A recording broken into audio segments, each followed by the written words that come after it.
Matag Kristiyanos, kahibalo gyud ang tanong sa mga batakang pagtulunan. Unang ang Ginoo nagpakatao man aron siya mamatay, no? Kung dili siya mamatay, dili man maabli ang paraiso nga nasira gumigay sa sala sa atong unang ginikanan. So man siya nagpakatao aron mamatay, aron mahibalik atong immortalidad, no? So muna nga makasabot, no? Nga aron mahibalik ang immortalidad, no? Kay nasirado man ang paraiso gumigay sa atong unang ginikanan, no? Muna no nga magpakatao siya aron mamatay, no? Aron pagpapadiyag siya ang gugma pod, no? Kay ang pagpakamatay mao man na ang pinakataas sa padayag sa gugma. Bisan gani kita kung doon tayo kimahal, dili man ta magpakamatay, no? Kung dunay atong minahal nga nasakit, dili man ta maingon nga Ginoo pwede ba bailumi? Ako ang masakiton siya ang himsog, dili man samot ko namatay. Kung namatay atong minahal, di man ta makaingon nga Ginoo pwede ba nga ako lang ang patay, siya ang buhi, dili man ang Ginoo raman, no? Muna nga importante kay ang pagpamalandong tungod sa gugma sa Ginoo kanato. Siya nagpakamatay, no? Tungod siyang gugma kanato, no? Grabe makayo ang pag-antos sa Ginoo, no? Doon na may lain yung matulisan gilansa sa cross pero gilansang diretso siya gipaantos torture gipabaklay pa sa init kaayo init adlaw nakalagiting bunalan pa luwaan pa grabe nga pag-antos, no? Pero gidawat ni sa Ginoo, no? Kay tungod siyang gugma kanato bisag siya dunay gahom pili makasukol siya apan ug siya nasukol, no?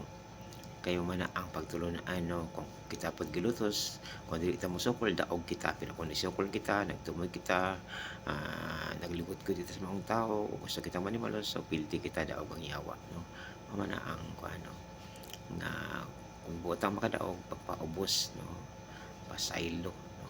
So mao na ang gihimo sa Ginoo. So nagpakatao siya aron siya mamatay, no? Aron maabli ang paraiso kay kung wala siya nagpakatao dili siya mamatay atong kinabuhi sama sa hayop humanato sa humanat ni kamatay na to wala na ipagkabanhaw kay sama man kita sa hayop kay sirado man ang paraiso, no?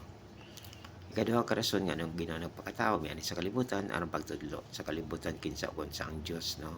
Siya ra may makatudlo kay gikan man siya sa ibabaw kay kung dili siya Dios pwede man dili nato siya tuhuan dili ta motuo siya pagtuluan kay tao ra man siya, no? Pero kay Dios man lagi siya so man nga angay ta motuo kaniya, no?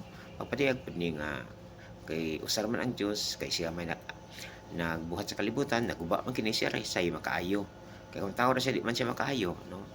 Sa amin niya pag-ayo nga di man siya may nagbuhat sa kalibutan so kay siya man ang nagbuhat so siya ra po'y makaayo na gitawag siya manunubos sa tanang katawhan, no?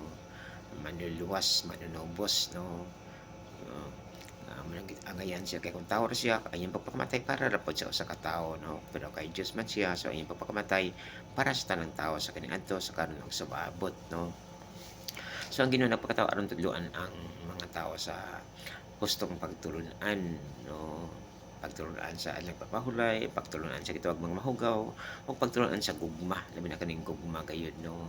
Kaya wala siya nagpakatao, ang pag-ila sa Dios kay kadlukan siya, no? Istrikto man ang mga parisyo inana, mahadlok sila man nga mapatay sila kaysa sila isilutan sa Dios, no? Nya tingali ang Dios tingali kung wala sila pagkatao mao ito, no? Nga kung dunay mga dautan iya din patyon, no? Kung dunay mga dautan iyang patyon, no? Kalikot-gutan ng mga taong dautan, no? Patyon din niya diretso, no? Pero sila ang pagkataon ang Dios. So dinhin adto na gitawag nga pailog, no? Mitaas ang pasensya sa Ginoo kanang laing higayon, laing higayon, laing higayon, no? So mana, no? Sa pagani sa Ginoo na dayon, siya miingon, wala ko man ang pagsilot kundi pagluwas, no? So kay bangkiti man sa gingharian kun dunay usa ka makasala nga magbag-o, no? Mao man ang kuan sa Ginoo pasaylo gid siya Ginoo kanato bisan sa kalambingasan basta kadi siya kasing may pasaylo dili lang siya pasaylo kanato kun